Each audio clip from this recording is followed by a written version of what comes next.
What's up guys, welcome back to a brand new video. Today I'm going to show you guys how to add Linux Mint into your VirtualBox.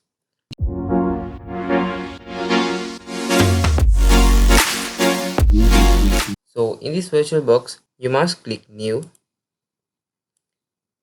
and also you must give a name, any name as you like, to and select a folder. I usually recommend not to change this folder, and now you must select the ISO file.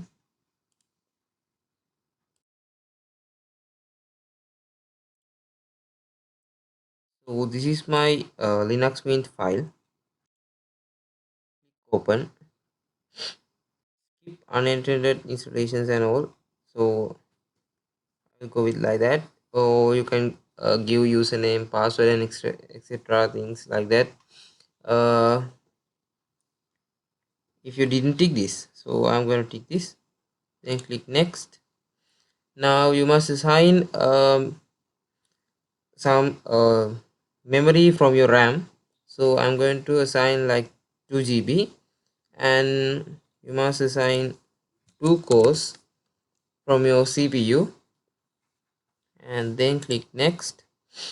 And like you can give like 10 GB from your virtual hard. So I'm going to give 10 GB from my hard disk, and then click next. So then click finish. Now you can click on this and click start.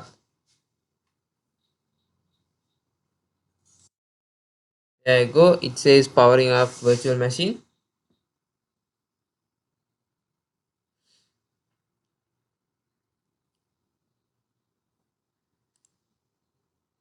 Now you can see the virtual box is running. Then here you can click enter, start Linux Mint.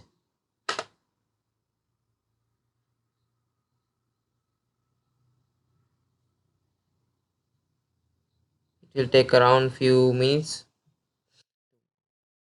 Please set up.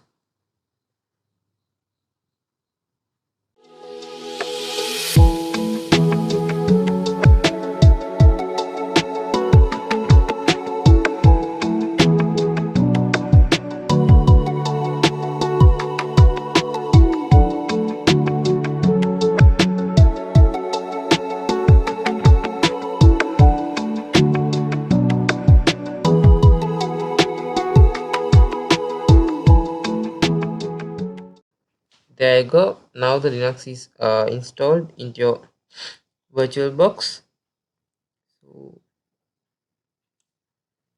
click here. There are few modes. That's full screen mode, scaled mode, adjust window size. So I'm going to click full screen mode. Switch. Then if you need to make it like compatible with your display size, here display settings.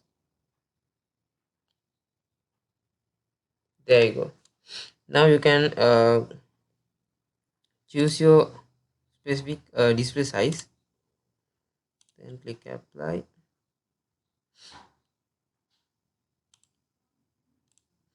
There you go. Now the Linux Mint window is equal to your display size, and it's easy to work. So that's it. And if you want to go out from the Windows full screen mode, click Ctrl plus F. Then there you go, it's out of the full screen mode. And then if you want to stop the virtual machine which is running Linux Mint, click close, and click if you need to save the current state of the machine, click OK. And if you need to send the shutdown signal, then select this, click OK, and related power of the machine, then click OK. Or I'm going to go with save the machine state and click OK. Now this will keep the current state of your virtual machine and then shut down. And if you log back into your virtual machine, it will start from the place where you have stopped. So it's easy and quite efficient. So that's it guys. Make sure to like, and thank you. See you guys from another video.